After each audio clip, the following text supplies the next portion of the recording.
Thanks very much. That was very kind of you. So actually, when I was invited to speak here, and I want to thank the organizers for doing so, I presume they wanted me to talk about Alzheimer's disease. And I was actually very pleased to find out they wanted me to talk about Parkinson's disease. And you'll see why. We've been working on Alzheimer's disease for many decades, not many decades, a few decades. I don't want to age myself that much. But another project that we had going on at Elan, Peter Subert, Dora Games, myself, and others, was our Parkinson's immunotherapy. In other words, using the immune system to go after Parkinson's disease. And so that's what I'm going to tell you about today. By the way, as a disclaimer, you can see that I have, I'm somewhat involved with Prothena. Prothena actually, is a bit of history, was a spin-out from Elan, and the scientists that I just mentioned moved over to Prothena just before Prothena ended. So, very good. All right, so, you know, Jean just gave a wonderful talk on Parkinson's disease, so my job is made much easier. I put in some general slides. I'll make one or two quick points relevant to what I'm going to tell you about in terms of using antibodies against synuclein to potentially treat Parkinson's. One of the points is that, and I will steal the this pointer too, we talk about the motor symptoms quite a lot because these are what are truly devastating to the patients. Rigidity, my phone is ringing, that's great. We talk about rigidity, uncontrolled movement, etc., and these are indeed real problems, and they're the key problems of the disease. But there are peripheral aspects of the disease, and why is this important? We don't talk a lot about it. There's REM sleep disorder, there's general peripheral nervous system disorders, orthostatic hypotension, etc., some cognitive changes. The reason this is so important is for a couple of reasons. For those of you who sat through the rather contentious Alzheimer's disease session, they're always contentious these days, you heard about the debates in terms of did we treat early enough, where do we treat? Well, it turns out in Parkinson's, the good news is that there are some very early peripheral components which will ultimately make drug discovery, I think, somewhat easier, in the sense that we'll be able to identify early patients much easier as time goes on, and some of these peripheral endpoints are better understood. I don't need to tell you this, but I probably will.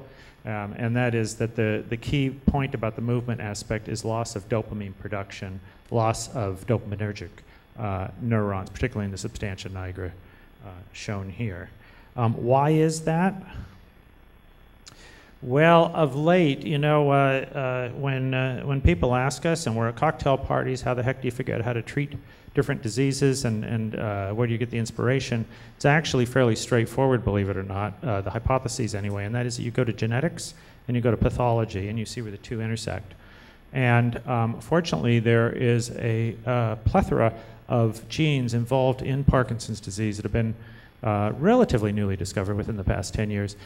And they revolve around two things: metabolism and mitochondria, and protein turnover and folding and degradation.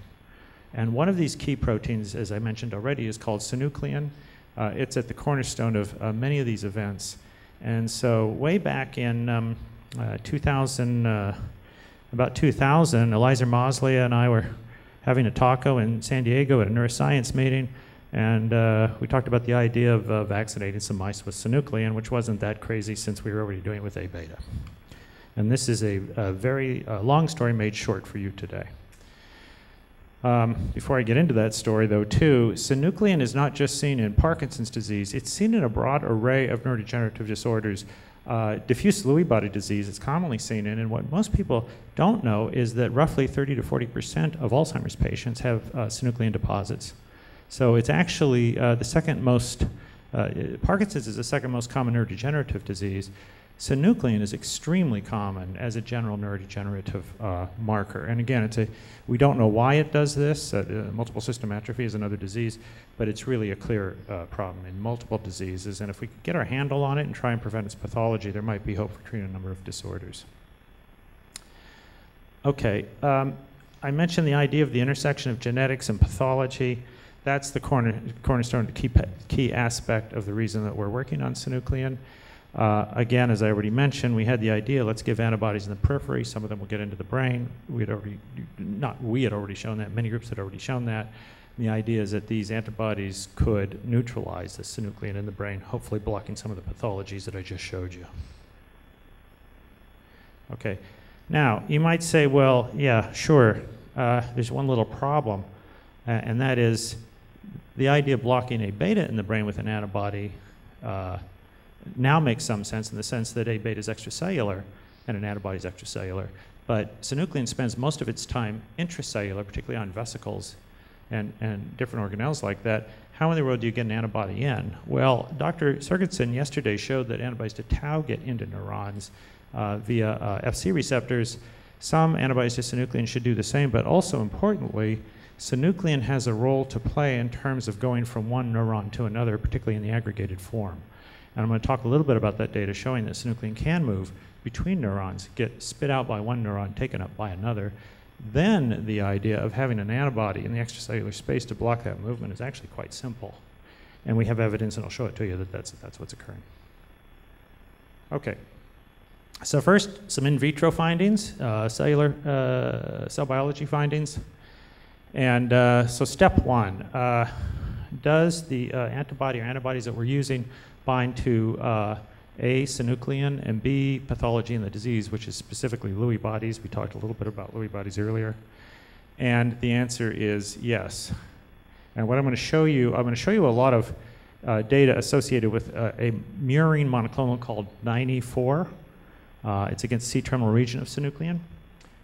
And it's been humanized, and that humanized form is called PRX002. So they're interchangeable in the sense of cell biology. Of course, this is human, that's mouse, and so they're very different when put into patients. But you can see that they co-label, they label Lewy bodies in human brain, and then shown here too, in transgenic mice that overexpress synuclein, they also label. One aspect of this particular antibody that's interesting is that it prefers aggregated synuclein over monomeric. This is competition with aggregated versus monomeric. There's about a 10-fold preference. It binds to both, but there's a 10-fold preference for aggregated synuclein. And then this is what I was talking to you about synuclein being transmitted from cell to cell or neuron to neuron. And this was an experiment done in Elizer's laboratory. And we recently published a lot of the data that I'm showing you very recently this year in Journal of Neuroscience, Games et al. So what was done here is very interesting. I'm biased. But what was done was that you had neurons in a container here that are labeled red for synuclein. And then you had GFP expressing neurons down here. And what you asked is, over time, do you get movement of this synuclein into those cells? And the answer is yes. And so you can see it here. The colors on the projector aren't terrific, but in the fourth panel over, right in here, you can see co-labeling in these neurons down here from the synuclein up there. So the only way that could happen is expression and the movement reuptake. And then you can ask, well, okay, that's interesting. Do antibodies change that migration, transmigration? The answer is control antibodies don't, but antibodies to this 94 antibody I mentioned earlier do. And then the graph and the data are shown here. I think this is dying. I apologize for the, anyway. And you can see that there's a bit of a dose response. Again, a control antibody, except at the very highest dose, doesn't. And all of these antibodies here, like 94, 1H7, 5C1, et cetera, do block the movement and uptake. So that's some, at least, tissue culture evidence that you can get movement. Now we're going to move on to a very, very recent aspect of synuclein biology, and a little bit of detail here. Those of us who make a lot of different antibodies get very into the exact point epitope that the antibody binds to. You heard about that yesterday. For years and years, we all debated whether the binding epitope of solanezumab in the middle of A beta versus bapineuzumab on the N-terminus, or gantenerumab or crenezumab, does it matter? There's equal debates for synuclein that I'm sure are going to rage over the next 5 to 10 years. Suffice it to say that what you see is that antibodies to the C-terminus of synuclein stain differently than do general full-length antibodies. And that you can see here, where in red is an antibody to the C-terminus versus a general antibody which stains the entire area. The C-terminus antibody stains the real fibrillar aggregated form. So that is interesting. And you also see, too, that it tends to stain, the C-terminal antibodies tend to stain the dystrophic neurites more than the total cytoplasmic synuclein. And so when we saw this, we thought this would be a useful way to monitor the specific aggregated pathology of synuclein as opposed to the general normal forms of it in the cell. Okay. Now, why is this important? Well, again, a little bit of biophysics here. Synuclein is an incredibly unusual protein. It has everything from sort of normal charges at the N-terminus, it's not exactly true, but scattered, to an incredibly hydrophobic region in the middle, to a supercharged region at the C-terminus. It turns out that C-terminus gets clipped off. Once it gets clipped off and you lose charges, proteins tend to aggregate, synuclein is no exception. And you can look at cleavage of synuclein with calpain, then that's shown here.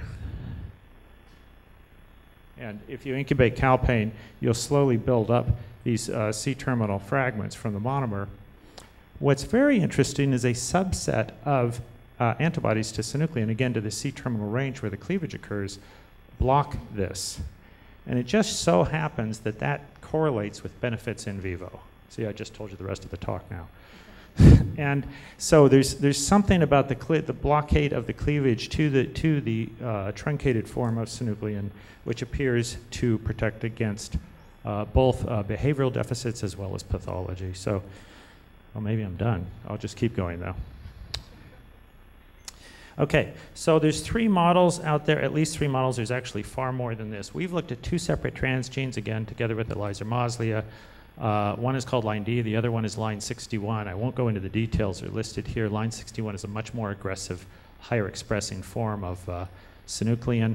But importantly, and I wanted to mention this, is the group in Pennsylvania, Virginia Lee's lab, has also published quite a bit with a very interesting model that's completely different, where what they do is they actually inject aggregated synuclein, and it initiates a whole set of problems in the mice. All 3 of these models, if you give antibodies to synuclein, you can block the subsequent events to a certain degree, either large or completely. And so I'm going to talk a little bit, show you a little bit of data on all 3. Okay, so this is the line D. This is, if you will, the most gentle model. And what you see, and I won't go through each of these, except that you can see a reduction of aggregated synuclein staining or total synuclein staining that's quite dramatic if you look at aggregated forms. You also see a reduction in the loss of synapses. This is normal transgenic, and then you see it goes back up. Not all the way, importantly, but it goes back up quite a bit. And this, both whether you're looking at synaptophysin or PSD 95. And then also on the behavioral side of things, again, if you look at motor function, you can see protection, not with all, this is really quite interesting, not with all synuclein antibodies, but the majority. And if you look at a probe test here, for example, let's see if that's working. You can see that 94 and 8A5 were more effective than, say, 6H7 as an example. And again, this seems to correlate with the C-terminus. This is now line 61. Similar data, not identical, different sets of experiments. Again, loss of synapses is protected against in this line with antibodies to synuclein, and synuclein pathology is also reduced with some, but not all of the antibodies. You can see, for example, 5D12 is not effective in protecting against pathology. And again, on the behavioral deficit, many but not all of the antibodies are effective in increasing the time spent in the correct quadrant and in the transverse round beam, which is a motor function test.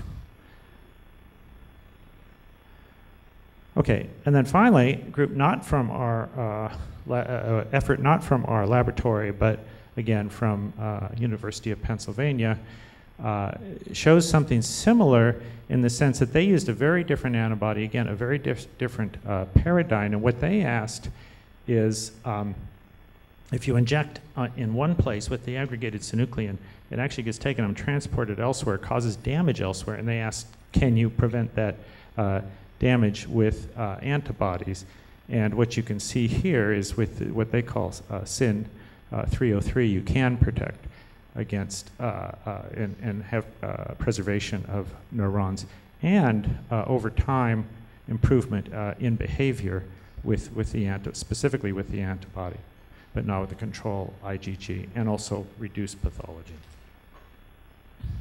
So it's encouraging from our perspective that 3 different models, at least 2 different groups, there's actually other groups that have done similar work as well, I just wanted to show this one, are seeing very similar results. And so finally then, if you summarize, I didn't talk a lot about reduction of gliosis, but you do also see that. We did talk about preservation of synaptic integrity and amelioration of motor cognitive and sensory-motor behavioral deficits. I think in the fullness of the data, most likely, the most likely mechanism I already alluded to is probably blockade of transmission of aggregated synuclein is the simplest explanation. There might also be a role for antibodies going in. But a little bit about antibodies, because I know somebody's going to ask the question, antibodies don't get into the brain, A, B, they're not going to get into neurons. We already talked about that, but a very small amount of antibodies do leak into the brain. It's not a specific mechanism at all.